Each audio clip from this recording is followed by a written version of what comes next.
वो तमाम तरह का दृश्य है जो आपको अपने बच्चों को जड़ों से न जुड़े होने के नाते उन्हें बरगलाने में कामयाब हो जा रहा है।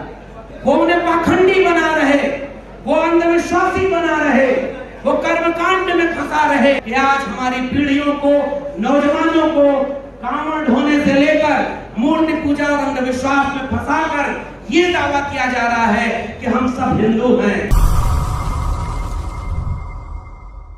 देश विदेश से आए हुए आप सभी सम्मानित लोगों को मेरा क्रांतिकारी जय भीम, जय मंडल है, इंकलाब जिंदाबाद। आज 9 अक्टूबर को सबसे पहले मैं मानव कांशीराम को याद करना चाहता हूं, जिनका आज स्मृति दिवस है, जिन्होंने उत्तर भारत में खासकर डॉक्टर अंबेडकर और सामाजिक न्याय की लड़ाई को एक सामाजिक सांस्कृतिक आंदोलन की शक्ल में जमीन पर उतारने की एक बेहद विस्तृत कोशिश की और इस तरह के हर मंचों पर एक बात बोलना बहुत जरूरी है कि ये सम्मेलन जिस दौर में हो रहा है, ये दौर हमारे सामने चुनौतियों का है, जश्न मनाने का नहीं। और ये चुनौतियां इस बात की हैं कि आज जितने भी लोग, हम जैसे लोग जाने कहां खोए हुए थे, एक नया भारत जो आजादी के बाद बना, उसमें जानबूझकर हाशिए पर ढकेले गए उन सारे लोगों के सामने आज एक बात तो गर्व करने की है कि हमारी विरासत, जो सामाजिक और सांस्कृतिक विरासत थी, जो तथागत बुद्ध से लेकर के बाबा साहब, महात्मा फूले, पेरियार और उसके बाद मानव कांशीराम और मंडल की जो पूरी लड़ाई, इस पूरी विरासत ने हमें ये जमीन और ये जगह दिया, हक हुकूक की ये आवाज दी कि आज हम यहां खड़े होकर इस वक्त की जालिम तानाशाह सरकारों के सामने, समाज में जातिवादी सामंती मानसिकता वाले लोगों के सामने आंख में आंख डाल करके अपने हक हुकूक की बात कर पा रहे हैं। तो ये सब उस सांस्कृतिक विरासत की वजह से हो पाया। इसलिए हम पर एक कर्ज है, वो कर्ज इस बात का है कि हमारे पीछे के लोगों ने तो बड़ा संघर्ष किया, कुर्बानियां दी, आंदोलन चलाए, बिखरे हुए लोगों को जोड़ा और आज हमें यहां तक पहुंचाया है। अब हमारे सामने ये चुनौती है कि क्या हम इस कारवां को, जिसे बाबा साहब ने अपने आखिरी संबोधनों में अपील करते हुए हमारे सामने एक चुनौती की तरह रखा कि बड़ी मुश्किल से ये कारवां यहां तक लाया, इसे आगे ले जाना, अगर आगे न ले जा पाना तो इसे वहीं छोड़ देना, पीछे न जाने देना। मेरे लिए इस मंच पर खड़े होकर उस चुनौती, उस हकीकत से आपको रूबरू कराने का मन है कि साथियों, हमारे सामने हमारे संघर्षों का हजारों साल पुराना कारवां, जिसके दम पर हम यहां तक पहुंचे, आज हमारी आंखों के सामने वो मीलों पीछे ले जाया जा रहा है। और इसलिए इस मंच पर खड़े होकर मुझे लगता है कि एक ही वादा करने की जरूरत है कि ऐसे वक्त में हमारी जिम्मेदारी क्या है। तो मैं अपनी जिम्मेदारी दो तरह की समझता हूं।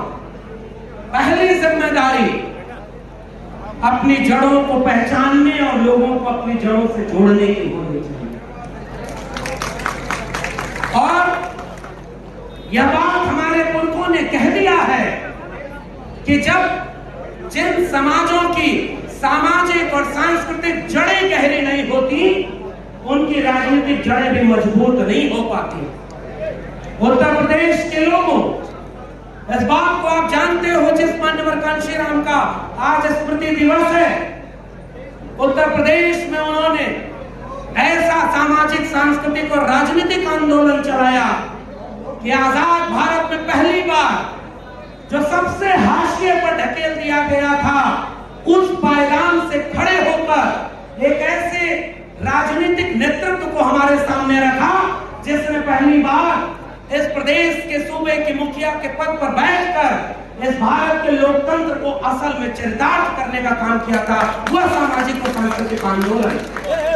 मगर आज हमारे सामने एक चुनौती है साथियों, हमारे सामने वो तमाम तरह का दृश्य है जो आपको अपने बच्चों को जड़ों से न जुड़े होने के नाते उन्हें बरगलाने में कामयाब हो जा रहा है। वो उन्हें पाखंडी बना रहे, वो अंधविश्वासी बना रहे, वो कर्मकांड में फंसा रहे। और जब भारत का संविधान लिखा गया, उस समय एक भरोसा इस नए मुल्क में नागरिकों के सामने रखा गया था कि अनुच्छेद 51A के तहत इस देश को हम तर्क, विज्ञान और वैज्ञानिक चेतना से संपन्न करेंगे।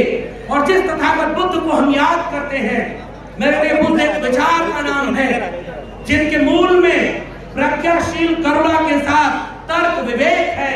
और अफसोस ये है कि आज हमारी पीढ़ियों को, नौजवानों को कांवड़ ढोने से लेकर मूर्ति पूजा और अंधविश्वास में फंसाकर ये दावा किया जा रहा है कि हम सब हिंदू हैं। इसलिए पहली चुनौती कबूल करिए कि पहली चुनौती इस बात की है कि अपने इतिहास को, अपने जड़ों को अपने घरों तक पहुंचाइए। और वह चुनौती तब साकार होगी जब इन सारे लोगों के लिखे हुए को, उनके विचारों को यानी किताबों के जरिए घर घर पहुंचाया जाएगा। वरना गमले में लगे हुए पौधे एक वक्त के बाद मुरझा जाते हैं। इन पौधों को जमीन में लगाइए ताकि उनकी जड़ें अपने आप फैलती चली जाएं और एक विशाल वृक्ष बने। और दूसरी सबसे बड़ी बात जो कह करके मैं इस मंच पर अपनी बात खत्म करूंगा, वो चुनौतियों की है। जब इतिहास आपकी पीढ़ियां नहीं जानेंगी तो वो पाखंडी बनेगी, आप उन्हें रोक नहीं पाएंगे।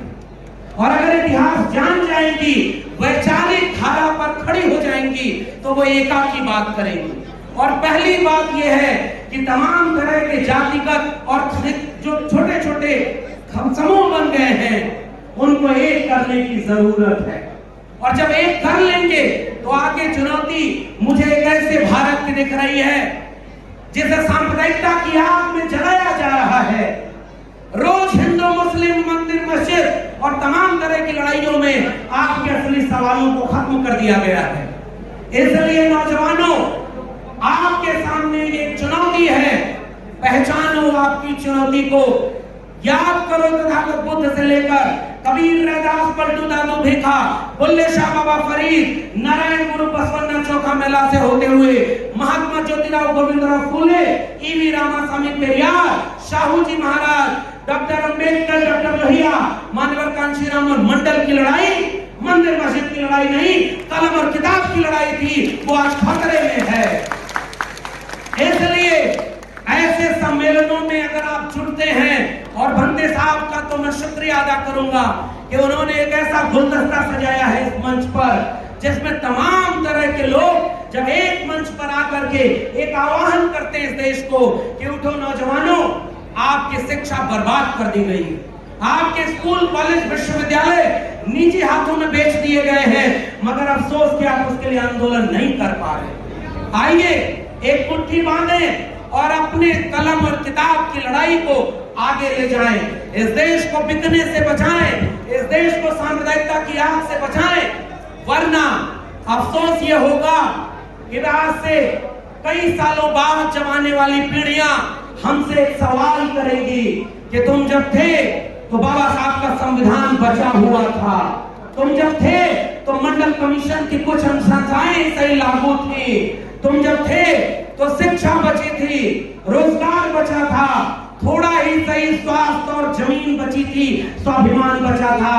और 25-50 साल बाद तुम हमें एक ऐसा भारत छोड़कर गए हो जिसमें न शिक्षा है, न रोजगार है, न सामाजिक न्याय है, न भारत का संविधान बचा है, न यह देश की जगह जमीन बची है। हम क्या जवाब जवाब देंगे। मैं आपसे गुजारिश करके अपनी बात खत्म कर रहा हूं कि इस देश में अब एक क्रांति की जरूरत है। बिना क्रांति के कोई बदलाव आने की जरूरत नहीं।